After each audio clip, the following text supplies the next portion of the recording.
세상을 바꾸는 힘. 최영일의 YTN 뉴스 정면 승부.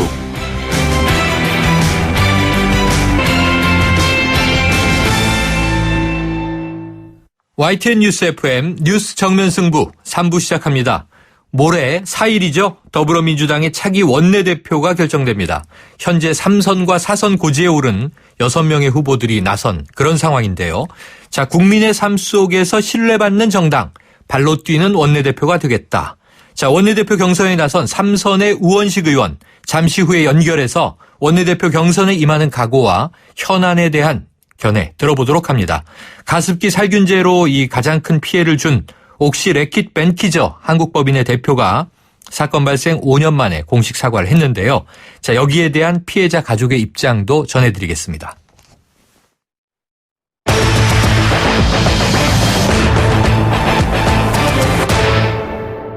정면 인터뷰 더불어민주당 원내대표 경선에 나선 3선의 우원식 의원 연결하겠습니다. 우 의원님 안녕하십니까? 네, 안녕하세요. 우원식입니다. 네, 자 먼저 원내대표에 출마한 이유, 출마의 변부터 말씀해 주시죠. 네, 이번 20대 총선에서 국민들의 생각은 정부 여당의 민생 실패와 그리고 무능을 더 이상 참을 수 없다. 그것이죠. 또 한편으로는 정당 투표나 호남에서의 더불어민주당의 패배를 보면 더불어민주당도 같이 국민들의 회초리를 들었다는 걸 말하는 건데요. 네. 원내 제1당을 맡겼지만 부족하다. 이런 말씀을 국민들이 하고 있는 거죠. 이런 상황에서 20대 국회에서 더불어민주당 원내대표의 가장 큰 임무는 정말 고통스러운 국민의 삶을 개선하는 일에 분명한 성과를 보여줘야 한다고 생각합니다.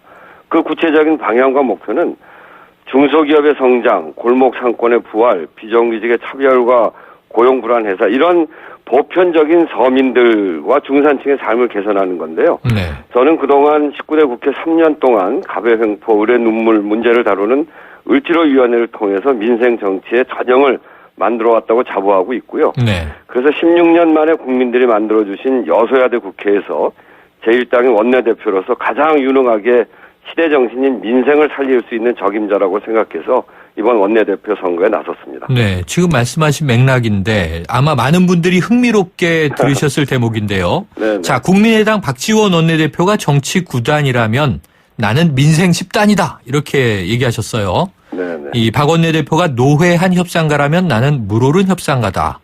그래서 이제 지금 이제 국민의당이 가장 먼저 원내대표를 선출해 놓고 있다 보니까 네네.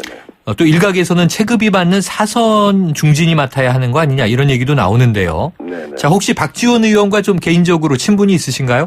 네, 뭐 아주 19대 국회 여러 가지 활동을 같이 했고 원내 전략도 같이 세우고 했던 분이죠. 네. 그래서 뭐 서로 잘 알고 있고요. 제가 그렇게 얘기한 거는 이 여소야대 전국에서 제1당이 정말 국정 주도권을 확고하게 쥐고 가야 되는데 이런 더불어민주당의 원내대표는 국민 경제를 파탄으로 내몬 박근혜 새누리당과 상대할 사람이기도 하고 네. 동시에 야당의 통큰 단결을 통해서 그 힘을 극대화시킬 그런 사람이 필요합니다.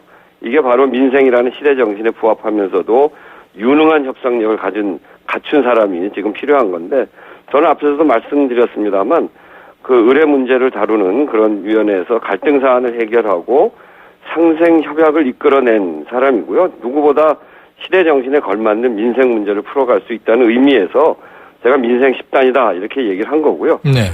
또 2013년에 원내 수석부대표를 하면서 정부 조직 협상을 50일 만에 승리로 이끌기도 했고 숱하게 많은 갈등에서 이 상생 협약을 이끌어온 그런 그 협상을 해온 아주 여러 가지 경험을 갖고 있기 때문에 우리 박지원 대표께서 노회한 협상가라면 저는 정말 새로 막 이렇게 경력을 만들고 해온 그리고 많은 성과를 낸 물오른 협상가다 이렇게 이제 얘기를 한 겁니다. 네, 자 그런데요, 이 가급적이면 노선과 방향이 비슷한 그런 사람들을 하나로 묶으면 좋겠다 이렇게 말씀하셨죠. 네네. 이게 이제 단일화 언급으로 다 이 해석을 했는데요. 네. 자 일정상 어떻습니까? 단일화 가능성 남아 있나요? 네, 뭐 아직 노력은 하고 있는데 그 일정 너무 짧게 남아 있고 네. 그래서 쉬워 보이지는 않습니다. 그렇지만 너무 이게 이제 후보가 많다는 것 때문에 국민들이 좀 이렇게 좀 뭐라 그럴까 하여튼 이게 너무 난립하는 거 아니냐 이런 문제가 있어서 해볼 생각은 있는데 좀 어려움도 있고 그렇습니다. 네, 후보가 많으면 이제 표가 보통 또 갈리지 않습니까?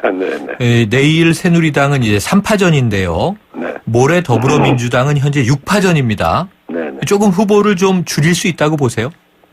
그러면 좋은데 이제 이게 하루 이틀 사이에 잘 될 수 있을지는 잘 모르겠습니다. 네. 자, 이 중요한 대목이 친노 친문계의 표가 어느 쪽으로 좀 향할지 이번 원내대표 경선의 중요한 변수로들 진단하고 있던데 동의하십니까? 그 친노 친문표는 그 이제 후보가 한번 나오려고 하시다가 관뒀거든요. 네, 그랬죠. 근데 그거는 그분 홍영표 의원이신데 그분도 계파를 넘어서서 그 모든 넘어서서 해보자고 하는 게 그 구성원들의 생각이고 본인도 그랬기 때문에 그 원내대표 출전을 안 하신 거거든요. 네. 그래서 친노 친문이 뭐 하나로 이렇게 좀 모여서 중요한 변수로 작용할 정도로 그렇게 되지는 않을 것 같아요.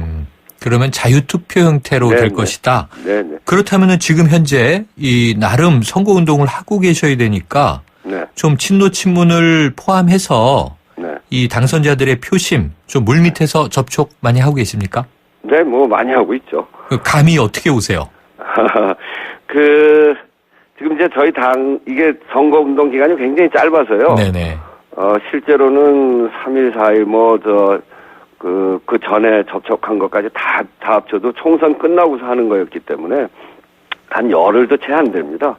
그 기간 동안 123분의 당선자를 만나는데 그래서 초선 중심으로 만나고 있죠. 초선도 57분이나 되기 때문에 대개는 우리 당이 민생 정당으로 가야 된다라고 하는데 동의하고 있고요.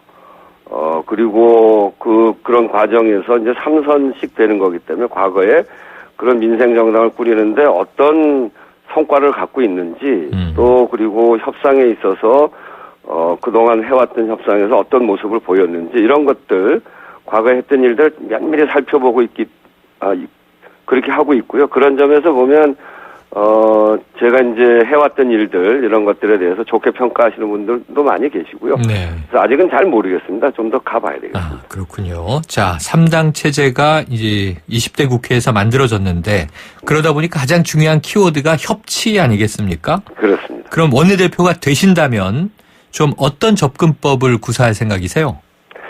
그 말씀하신 대로 19대 국회가 양당 체제로 적지 않은 갈등과 대립 때문에 국민들이 정말 만족할 만한 성과를 못 냈다. 이런 지적을 하시면서 여소야대를 만들어 주신 거거든요. 그래서 정말 어떤 국회보다 더 많은 대화와 타협이 필요한 시점입니다. 또 한편으로는 3당 체제에서 저희 1당의 역할이 굉장히 중요하죠. 이때 그 원내대표의 역할은 단순한 협상 전략가가 아니라 우리 사회의 목표와 과제 이런 걸 분명히 하고 또 원칙과 뚝심을 가지고 관철해가는 역할을 해야 될 때고요. 저는 타협할 때는 과감히 타협하고 특히나 요즘 문제가 되고 있는 불공정이나 불평등을 조장하는 그런 정책이나 태도에 대해서는 단호히 맞서서 민생을 지키는 그런 협상과 원칙을 지키려고 하고 있습니다. 네. 자, 이거 며칠 된 얘기인데 한번 여쭤볼게요. 이 박근혜 대통령이 경제 위기의 실정을 인정하고 사과하고 협력을 요청한다면 새누리당의 국회의장직을 줄 수도 있다. 이게 이제 박지원 원내대표 말인데요. 네. 어떻게 생각하세요? 이 발언? 박지원 원내대표 발언은 이 국회의장은 국회가 뽑는 거거든요. 네. 근데 이제 대통령까지 끌어들여서 하는 거는 상권 분립의 한 축인 네네. 입법부 수장을 행정부 수반인 대통령의 의중에 따라 결정할 수 있다는 말로 들릴 수가 있죠. 그거는 아주 적절치 않은 말씀이고요. 네. 원칙은 이번 20대 국회를 구성해준 민의를 수용하는 겁니다. 원내 일당이 국회의장을 해온 것이 보편적인 원칙이고요. 그게 민의죠. 그 원칙에 따라서 국회가 자율적으로 결정할 문제다 이렇게 생각합니다. 네. 자, 출마 선언하시면서 여러 가지 공약들을 발표하셨어요. 자, 만약 원내대표가 된다면 최우선 과제로 생각하시는 이슈 뭘 좀 꼽으시겠습니까? 결국은 민생과 민주주의인데요. 네. 2018년 정권 교체를 위한 수권 정당의 기틀을 만드는데 소임을 다해야 된다 이렇게 생각하고요. 앞에서도 말씀드렸듯이 시대 정신인 민생의제 실천을 최우선 과제로 삼고 강력하게 추진할 생각입니다. 저희 19대 때 제출하긴 했습니다만 네.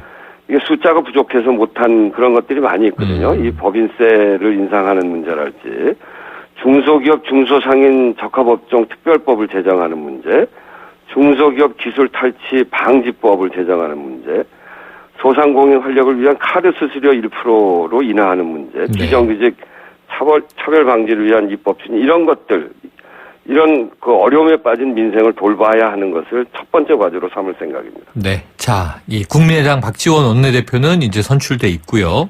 새누리당은 하루 먼저 내일 원내대표 선출하는데 3파전 아닙니까? 네네. 누가 되면 좀 좋겠다 이런 생각이 있으세요? 그 이제 새누리당이 결정할 텐데요. 네. 저는 뭐 이런 민생을 위해서라면 새누리당과도 충분히 대화하고 타협할 자세가 돼 있습니다. 네. 그런 점에서 대통령의 판단에 맹목적으로 경도된 그동안의 새누리당의 잘못된 태도가 결국 국민들을 힘들게 했고, 그게 또 국민들의 심판을 받은 거 아니겠어요? 그래서 누가 대통선에서 나타나는 민의를 겸허히 수용하고 박근혜 새누리당 3년의 실패를 인정하고 바꿀 뿐이 됐으면 좋겠다 하는 그런 마음을 갖고 있습니다. 네. 자, 요거 지금 이제 모레 원내대표 선거하기 전에 내일 이제 또 중요한 회의가 있지 않습니까? 네네. 지금 전대 시기를 놓고 연기론이냐 아니면은 이제 조기 전대냐 이제 다투고 있는 것 같은데요. 네. 아직 오늘 뭐 가늠을 못 하겠더라고요. 그냥 간단하게 여쭤볼게요. 김종인 대표의 향후 역할 어떻게 돼야 좋다고 생각하세요?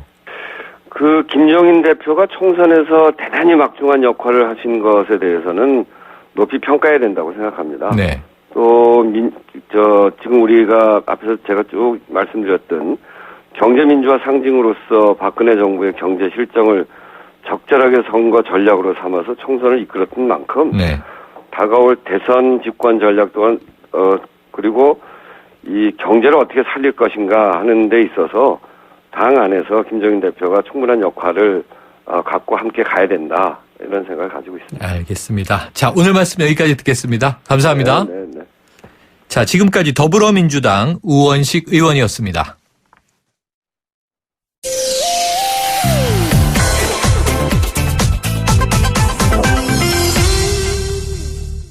네, 이 가습기 살균제로 가장 큰 피해를 준 옥시 래킷 벤키저 한국법인의 대표가 오늘 기자회견을 열고 공식 사과를 했습니다.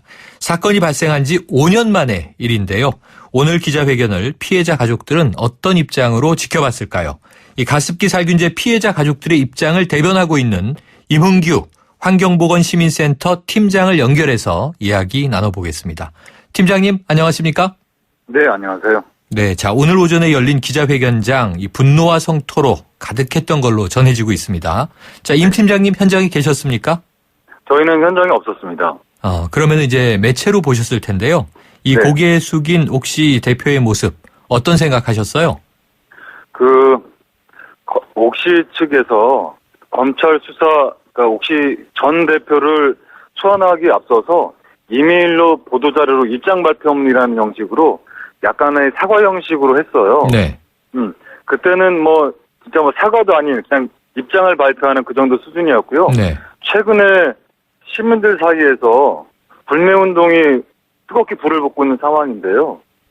그런 측면에서 옥시 대표가 불매운동을 확산을 방지하기 위해서 사과를 했다.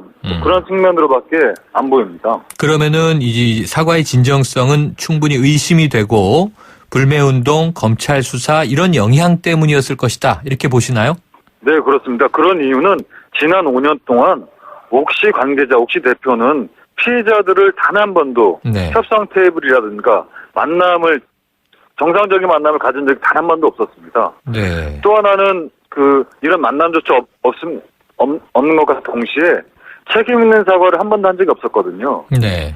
그래서 이렇게 5년이 지난 후에 지금 사과하는 거는 검찰 수사와 불매운동이 닥치다 보니까 사과를 한 거로밖에 안 보입니다. 네, 이 샤달프 대표가 기자회견에서 사과와 보상 대책안을 발표하는 것이 늦어진 이유를 충분하고 안전한 보상안이 만들어질 때까지 기다린 것이다 이렇게 얘기했는데 어떻게 받아들이세요? 충분하다는 게요. 사망자가 얼마나 더 나와야 충분한지 모르겠습니다.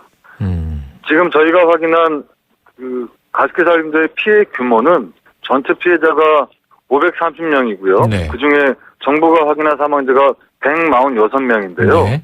그중에 옥시 제품을 쓴 분들이 103명이에요. 거의 80%에 달하고 있습니다. 네. 이렇게 100명이 넘게 사망했는데 그러면 아직도 충분한 사망자가 나타나지 않았느냐 반문하고 싶습니다. 네, 그럼 이제 한번 확인차 여쭤보겠습니다. 오늘 옥시의 사과 피해자 가족들 받아들이기 힘들다는 입장이겠네요? 네, 당연히 그렇습니다. 앞서서 얘기한 것처럼 이렇게 뭐 다급해서 하는 사과가 진정성 있게 보이지 않고요.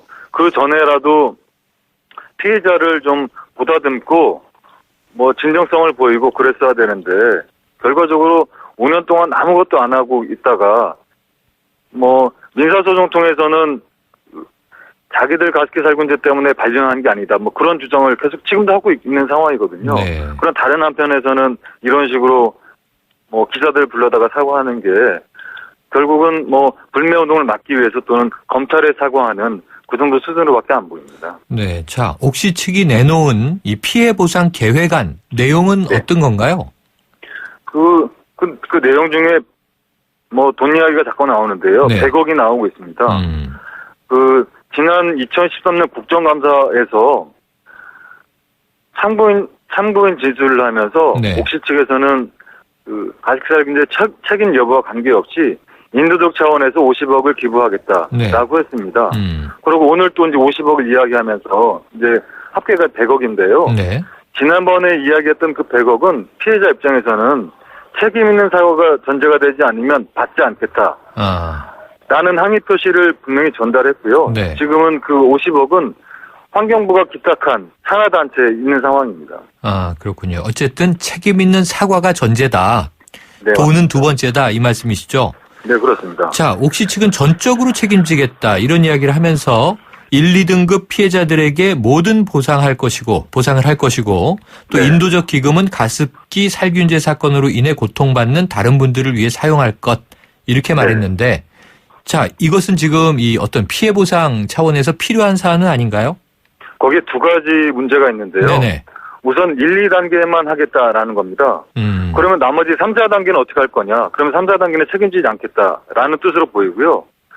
또 한 가지는 지금까지 정부가 판정한 숫자는 530명이지만 네. 작년에 피해 신고가 752명이고요. 아하.